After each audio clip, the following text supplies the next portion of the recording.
Three things for me would change all that I've talked about tonight and make it impossible, and would turn this prison into a paradise. It doesn't take one new political ism, not one smoke-filled room, not one terrorist freedom-fighting organization, what a contradiction in terms, to change this world to a paradise. It just takes each of us to be who we really are and to express that uniqueness. It needs us to get a cough and step out of this nonsense. Those three things are to respect our own right to be unique and to express that uniqueness. Crucially, to respect everyone else's right to be unique and express their uniqueness. And thirdly, that no one ever seeks to impose what they believe on anyone else. At that point, we'd have a great explosion of human potential being unleashed from the prison of fear where it's spent so long. But because no one seeks to impose what they believe on anyone else, free will is not denied. Once we respect our own right to be unique, we cease to be a slave to imposed thought and behavior. Once we respect everyone else's right to be unique, we cease to be a police force of the hassle-free zone and all the other slaves. And if we don't seek to impose what we believe on everyone else, no one's free will is denied. And what a difference that would make. If you take the symbology again of the herd of sheep. Hundreds of sheep across that hillside. Farmer arrives in the pickup truck, gets out, stands there on the stick, wagging the eyelids. One or two or three of the sheep start to walk towards him. But now the sheep mentality is very different. The other sheep are not following the one in front. They're celebrating their uniqueness. They're following their heart. They're expressing who they really are. So they're saying, that's interesting, old Fred and Ethel's sheep going over to that bloke on the stick, that's interesting. Do you know they do that every day at the same time? Very strange. But me, no, my heart, this is right for me. I'm going over here. I'm told it's ever so good, you know. There's a lot to learn over there, a lot to experience. That's where I'm going. And the other sheep says, oh, that's good. I'll have a word with you later, see what went on. But I'm going there, and I'm going there. What on earth does the farmer do? Because now it is mayhem from his point of view. Because the bar mentality has disappeared. And all the other sheep are saying, you have every right to go over there. As long as you don't interfere with me, that's great. Same with you, same with you. So the farmer might, at that point, symbolic of this global clique, he might then fall back on Old Faithful. We'll frighten them to death. Get them flipping sheepdogs out. Rah, rah, rah, rah. And now, the same sheep that are expressing their uniqueness, because they're now in their own power, and they know that they are infinite in their power, because there are no ordinary men and women in the street, just extraordinary people. Because they're in their power, they realize that fear is their creation. And fear may be stimulated out there, but we choose whether to fear or not. Nobody else. It's just a choice. Everything's just a choice. So, it's, excuse me, go and have a bowl of water or some dog food or something, on your way, not interested, not going to be frightened into conforming to what you say I should be. All that's happened in that example is that the sheep have let go of fear. They have let go of fearing being what they are, unique, and the whole situation has changed. And if you bring that into the human experience, everything that I've talked about tonight becomes impossible once we express our uniqueness and stop condemning everybody else for expressing their uniqueness because it differs from what we think they should be doing. And for me, we are the front of the snowplow generations here. There is a global awakening going on that's changing the nature of people's perceptions of life. You know, when I look at people, I see them standing symbolically in an eggshell.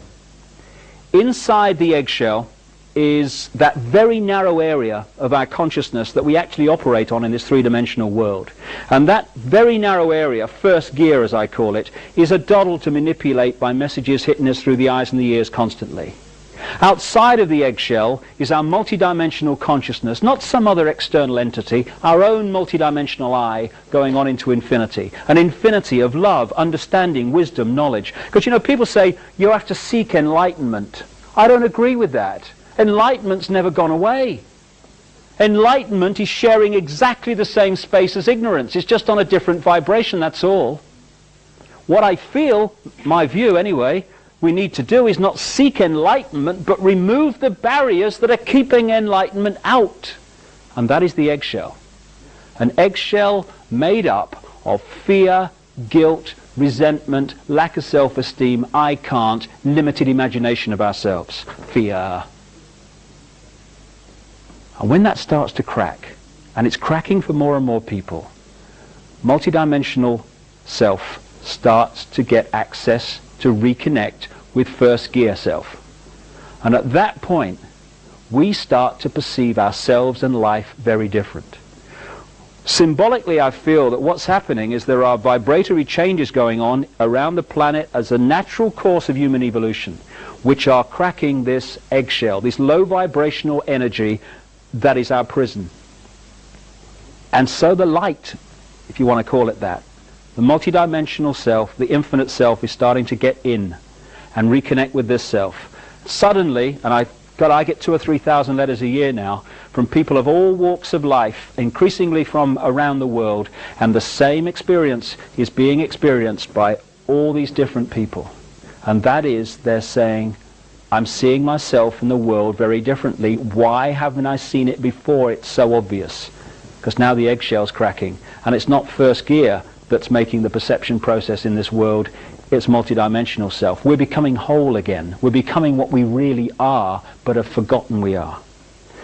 The front of the snowplow generations are taking from our parents and grandparents, not because they're bad people, because they're just passing on their programming, we all do, which are basically about run with the herd, don't cause trouble, keep your head down, and as the Japanese have a saying, don't be the nail that stands out above the rest, because that's the first one to get hit. Love that one. And we're passing on to our, not just our children, but to ourselves, because this is a really here and now thing, thought patterns that say, you be you, whatever you is, and respect everyone else's right to be them.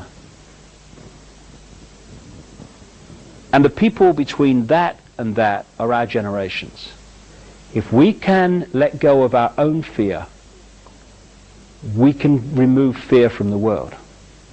Because the world is merely the sum total of human imagination of ourselves. When we change our imagination of ourselves, what we call the world dramatically changes. The world is just a second-by-second physical replica of the human mass imagination of ourselves.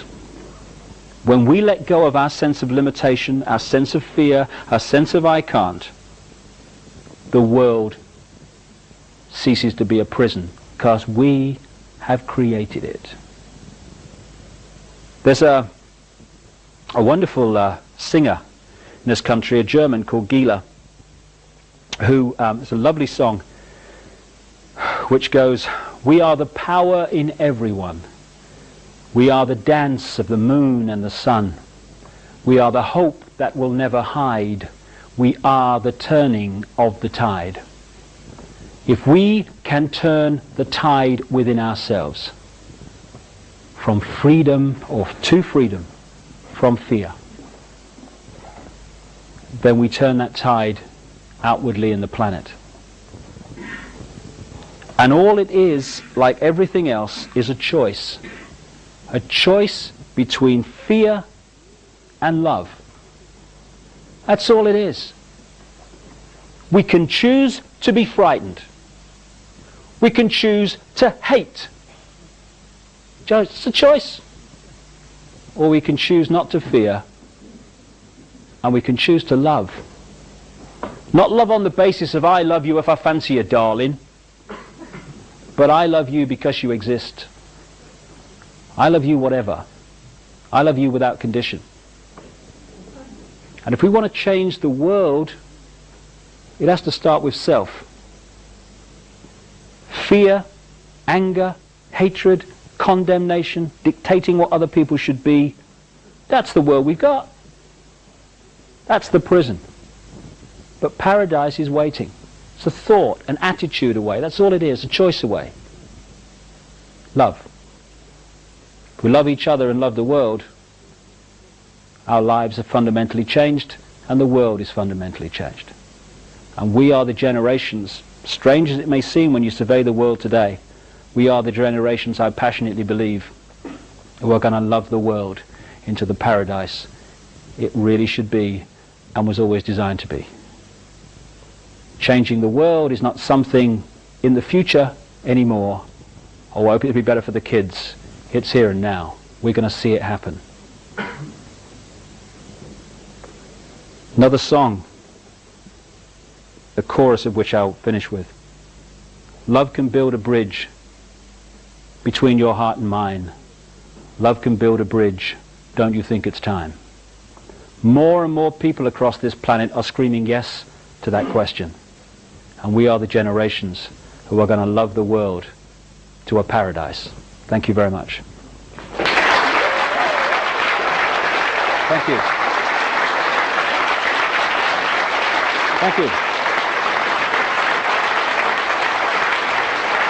Thank you. Thank you very much.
Sani yevelit nasi legen Liekkas vaimo inkarama Liekkas veel mun hello.